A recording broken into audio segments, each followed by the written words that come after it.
Shalom, chers frères et sœurs en communion de foi et de prière. Nous sommes aujourd'hui le vendredi 27 octobre et je lis de la part du Seigneur l'évangile selon saint Luc, chapitre 12, versets 54 à 59. En ce temps-là, Jésus disait aux foules, « Quand vous voyez un nuage monter au couchant, vous dites aussitôt qu'il va pleuvoir, et c'est ce qui arrive.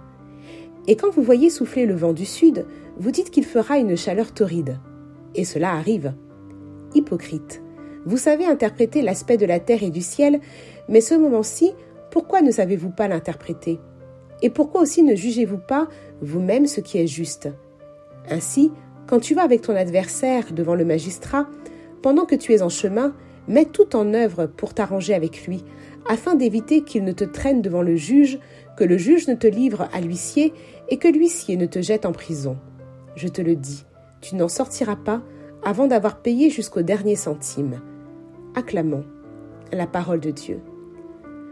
Amen. Le Seigneur nous a donné tout ce dont nous avons besoin dans sa parole pour vivre en paix, pour vivre dans le partage, dans l'humilité. Mais nous savons interpréter à la manière qui nous arrange. Or, la parole de Dieu est invariable, sa sagesse est invariable. Il est juste, il est le juste des justes. Et nos pensées ne sont pas ses pensées. Alors, aidons-nous. Prenons en appui la parole de Dieu, le livre de la sagesse, l'exemple de Jésus. Il nous a donné tellement d'exemples. Ce n'est pas facile au quotidien, c'est vrai. Notre chair réagit vivement. Mais prions le Saint-Esprit pour qu'il vienne nous aider, nous accompagner, nous convertir, pour qu'il vienne nous aider. Là où nous arrivons à faire peut-être un demi-pas, que le Seigneur, par son Esprit Saint, vienne faire le reste.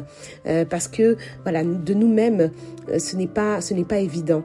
Mais si nous avons en nous la volonté de nous conformer à la loi de Dieu, à sa sagesse, alors il viendra nous aider.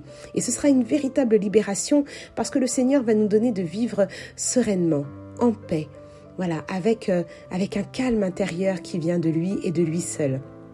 Alors, sachons interpréter aussi quand l'ennemi veut venir insuffler un esprit de division, un esprit de colère, un esprit d'orgueil.